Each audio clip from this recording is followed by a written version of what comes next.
Assalamualaikum warahmatullahi wabarakatuh. Nama saya Nurdiani Mawadah dari kelas IAT 1C. Di sini saya akan menjelaskan tentang sejarah perjalanan Al-Quran untuk memenuhi tugas ujian akhir semester mata kuliah Ulumul Quran. Al-Quran adalah firman Allah yang diturunkan kepada Nabi Muhammad. Lalu kapan sih Al-Quran pertama kali diturunkan?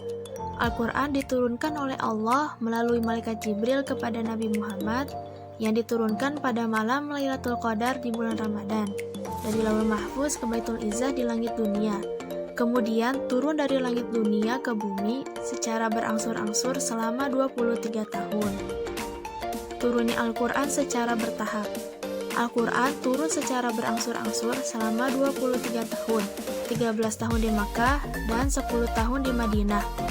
Penjelasan tentang turunnya Al-Quran secara berangsur-angsur terdapat dalam firman Allah surat Al-Isra ayat 106, yang artinya, dan Al-Quran itu telah kami turunkan dengan berangsur-angsur, agar kamu membacanya perlahan-lahan kepada manusia, dan kami menurunkannya bagian demi bagian.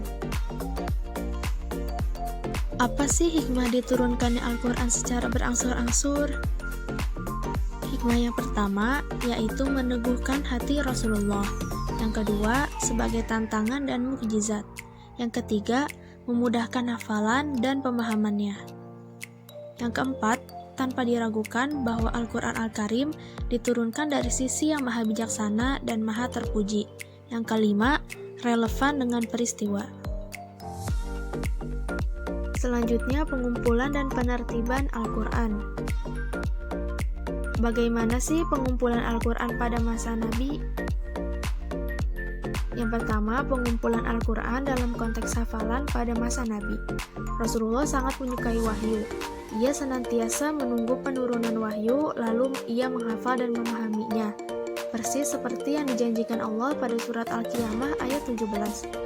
Proses penurunan Al-Quran terkadang turun sampai 10 ayat.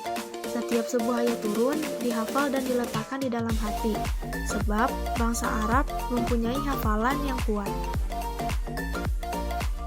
Dalam kitab Sahihnya, Al-Bukhari mengemukakan tentang 7 penghafal Al-Quran dengan 3 riwayat. Mereka adalah Abdullah bin Mas'ud, Salim bin Ma'akil Maula Abi Huzaifah, Mu'az bin Jabal, Ubay bin Ka'ab, Zaid bin Thabit, Abu Zaid bin Sakan, dan Abu Darda. Pembatasan 7 orang sebagaimana disebutkan Al-Bukhari dengan 3 riwayat, maksudnya mereka itulah yang hafal seluruh isi Al-Quran di luar kepala dan selalu merujukan hafalannya di hadapan Nabi yang isnad-isnadnya sampai kepada kita. Yang kedua yaitu pengumpulan Al-Quran dalam konteks penulisannya pada masa Nabi. Rasulullah mengangkat para penulis wahyu Al-Quran seperti Ali, Muawiyah, Ubay bin Ka'ab, dan Zaid bin Sabit. Bila ayat turun, beliau memerintahkan mereka menuliskannya dan menunjukkannya di mana tempat ayat tersebut dalam surah.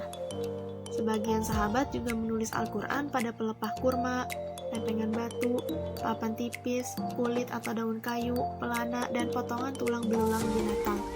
Zaid bin Sabit berkata, "Kami menyusun Al-Quran di hadapan Rasulullah pada kulit binatang."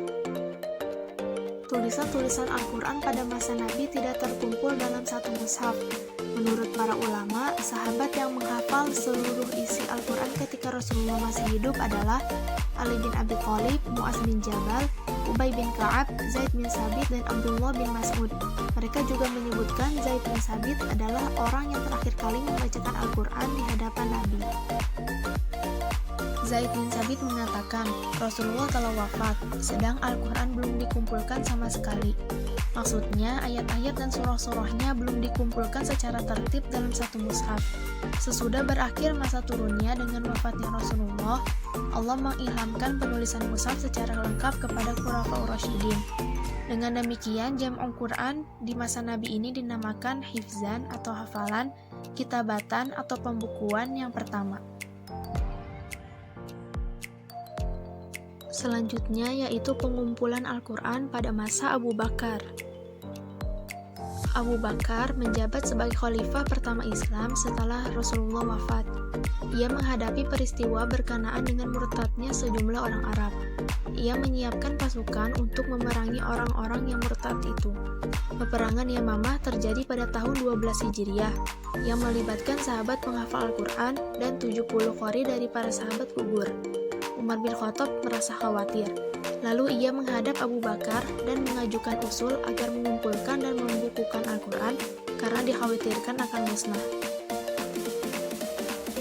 Abu Bakar menolak usulan ini, dan Umar membujuknya sehingga Allah membukakan hati Abu Bakar untuk menerima usulan Umar tersebut.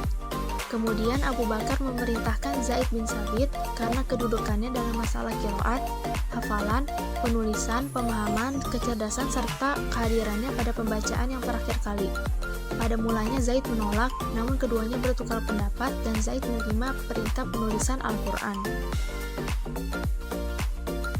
Zaid bin Sabit memulai tugasnya bersandar kepada hafalan yang ada dalam hati para qurra dan catatan yang ada pada para penulis.